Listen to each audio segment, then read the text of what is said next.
माणसाबरोबर नेले आणि तिथे एक पाहिलेलं आहे की पाणी कसं सगळ्यांना कसं वाटून देता येईल असा विषय तिथे होता. त्या पद्धतीनं आपलं त्याला मोहनपुरा म्हणून ते प्रकल्प आहे. एका धरणात तिने खूप मोठा प्रकल्प केला. तुम्ही युट्यूबवर गेले तर तो दिसेल तर प्रचंड मोठं दिसेल. तसं करण्याची आवश्यकता नाही, पण जे 4-5 रोटेशन होणार आहेत त्या काळामध्ये सगळ्यांना हे पाणी वाटून द्यावं लागेल तर समाधान सगळ्यांचं होईल असं आहे. ही वस्तुस्थिती आहे आणि म्हणून त्याचा त्या पद्धतीनं प्रस्ताव आपण करतो की पाणी खाली वर सगळ्यांना मिळेल. ती कसं मिळेल आणि त्याचा जो प्रत्येक वेळेस जे येईल पाणी ते सगळ्यांना वाटून कसं मिळेल याचा विचार करतोय. तसा प्रस्ताव आपण करतोय. शासन आपलं असतं तर मग काहीच प्रश्न येत नव्हता. आणखी चांगल्या पद्धतीने करता आलं असतं. तर जरी सरकार वेगळं असलं तरी मी स्वतः देवेंद्र फडणवीस यांना सांगितलंय. ते म्हटले मी लक्ष घालतो, मदत करतो. नाहीतरी आता सरकार आपलं येणारच ऑक्टोबर मध्ये त्याच्यावर सगळ्यांना पाणी मिळाल असं साधारणतः ते टेक्निक आहे. त्याचा उपयोग आपल्याला सगळ्यांना करायचा आहे. एकंदर परिस्थिती अशी आहे, चाललेलं आहे हे काम. खूप आनंद तुम्ही व्यक्त केला, खूप सत्कार माझा केला, माझा वाढदिवस केला. वाढदिवसाला फार थकून टाकलं काल मला. परवा 2 वाजेपर्यंत राहत परत सकाळी 7 पासून दिसते हारच घ्यायची. तर एक गोष्ट चांगली झाली त्याच्यात, हा तुझं फ्रॅक्चर वर माझं तर मला कळालं हे पक्क झाले. एवढा मी इतके हार घेतले ते काही दुखलं नाही बरं का रात्री. पक्क झालं, बरं झालं ते असं वाटलं. आणि तो कसा झाला तो तुम्हाला शिवपुत्र संभाजी किती जणांनी पाहिला? महिला मंडळाने पाहिलं नाही काय? आणावं लागेल पुन्हा.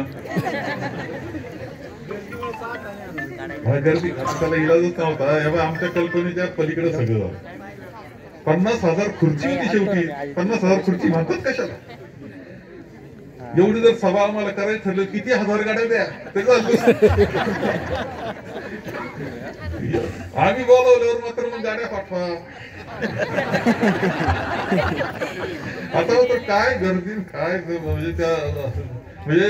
आणि आपली मॅनेजमेंट इतकी सुंदर होती. म्हणजे स्वतः डॉक्टर अमोल कोल्हे सुद्धा म्हणले की तुमच्यासारखे मी कार्यक्रम केले म्हणे. त्यांचा जो 270वा प्रयोग झाले 270 नंतरचे. परंतु इतकी सुंदर मॅनेजमेंट काही झाली नाही असं त्यांचं म्हणणं आहे. इतकी सुंदर मॅनेजमेंट इतकी सुंदर मॅनेजमेंट आपण केली. काल तर अशी अवस्था होती की सगळे माणसं म्हणजे त्यांची घोडी फिरायला जागा नव्हती.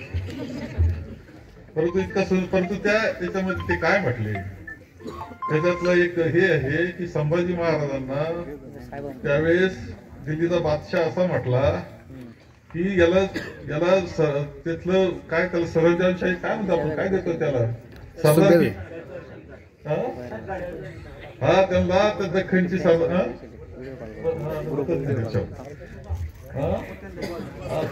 सुभेदारी त्यांना म्हणे संभाजीला सुभेदारी देऊन टाका दख्खनची. तेव्हा त्याच्यात असं आहे की यांनी सुद्धा डॉक्टर अमोल कोल्हेनी समजा सुभेदारी घेतली असती संभाजीना तर दख्खनपेक्षा मोठा भाग त्यांच्या कंट्रोलमध्ये आला असता. शांतता सुव्यवस्था राहिली असती. आरामशीर जीवन जगला असता. काही नाही मस्तपैकी चाललं असतं सगळी व्यवस्था. कारण सुभेदारीच मिळाली बादशाह सगळं बाकी पाहणारच आहे तर बाकी काही काळजी राहील नसती. परंतु ती घेतली नाही संभाजी महाराजांनी कारण त्यांना स्वराज्य स्थापन करायचं होतं. जर सुभेदारी घेतली असती तर संभाजी झाला असता का? नाटक झालं असतं का? म्हणजे याचा अर्थ असा आहे ह्या सुभेदाऱ्या आणि हा ऐशाराम आणि काही त्रास होणार नाही म्हणून आपलं सत्व घालवायचं नसतं. आपलं सत्व टिकवायचं असतं. माझ्या मते आपला प्रयत्न सुद्धा असाच आहे की सगळे म्हणत असताना भाजपमध्ये सगळे चालले तरी तुम्ही का? तर आपण आपलं तत्व बांधलेलं आहे. ते तत्वाला टिकून राहतोय.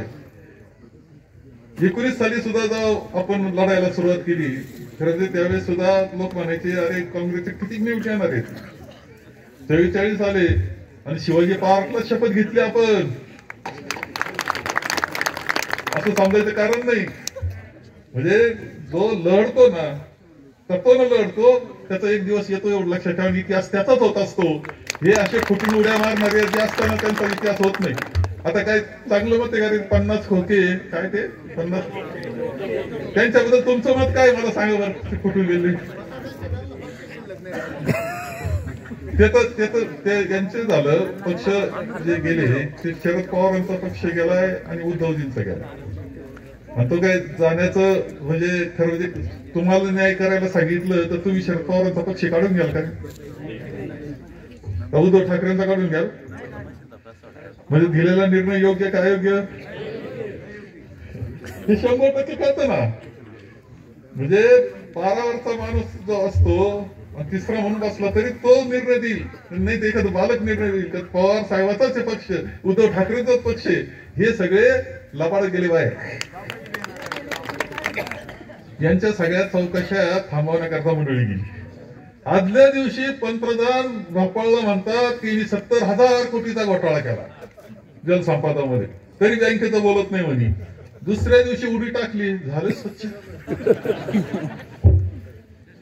बरोबर आहे तेव्हा ह्या गोष्टी आपण लक्षात घेतल्या आता काल परवा एका आमदारांना दुसऱ्या त्याच्याच पक्षाच्या दुसऱ्या पक्षाच्या म्हणजे शिंदेच्या पक्षाच्या कार्यकर्त्यावर गोळीबार केला आणि कुठे गेला पोलीस स्टेशन ही सरकार आहे का आता एक बातमी आहे की एकानं ठाकरेंच्या कार्यकर्त्यावर गोळीबार केला एकदा उन्माद आला ना सत्तेचा की माणसं कसे वागतात त्याचं उदाहरण दिलं डोक्यात सत्ता चढली त्यांच्या आता गोळीबार झाला आज सध्या काय चाललंय देशाच्या पातळीला राम मंदिराबद्दल माझं काही नाही आपण सगळेच रामाचे भक्त आहे अंतःकरणात आपल्या राम आहे त्याबद्दल काही नाही मंदिर झालं चांगलं झालं आपण जल्लोष केला आपण पाट्या लावल्या सगळं झालं राम आहे ठीक आहे चांगलं झालं आम्ही तर दिवस झाला किती वेळा राम राम म्हणतो भेटला तरी राम राम वैतागलो तरी राम राम झोपतानी राम राम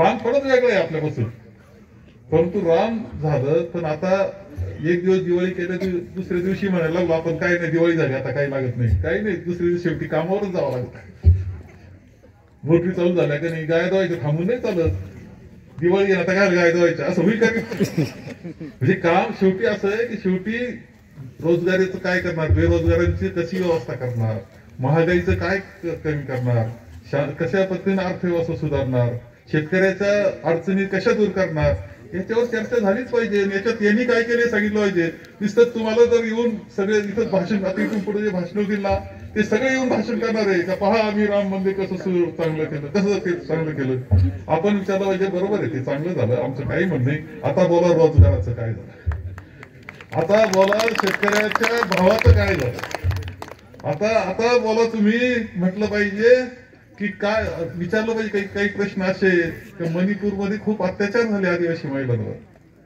तुम्ही त्या एक खासदारानं त्या पैलवान मुलींनी काय तक्रारी केल्या तुम्हाला माहिती का ब्रिजभूषण म्हणजे एक चोर शब्द वापरला म्हणून राहुल गांधींची खासदारकी गेली ती चोर शब्द वापरला म्हणून आणि हा एवढा भयानक कृत्य केलेला खासदार अजून मोकाट खेळतोय असा कारभार चाललाय या गोष्टी चर्चा कुठेतरी झाली पाहिजे ना ईडी आयटी आता तो खरं सांगतो तो केजरीवाल त्याचा पक्ष आहे ना त्याचा पक्ष आप हा पक्ष प्रामाणिकपणावर आधारित आहे मी प्रामाणिक आणि दिल्लीमध्ये खूप बदल तिने चांगले केले मान्य करावं लागतात आपल्याला शिक्षणाच्या आरोग्याच्या क्षेत्रात खूप चांगले बदल त्याला आत घालायचा कार्यक्रम चाललाय झारखंडच्या मुख्यमंत्र्याला आत घालून टाकलंय चाललंय काय तुम्ही सतत राबवणार कशी लोकशाही राहणार का नाही आपली राज्यघटनेचं काय जी राज्यघटनेनं आम्हाला अधिकार दिला मताचा तिचं पुढे काय होणार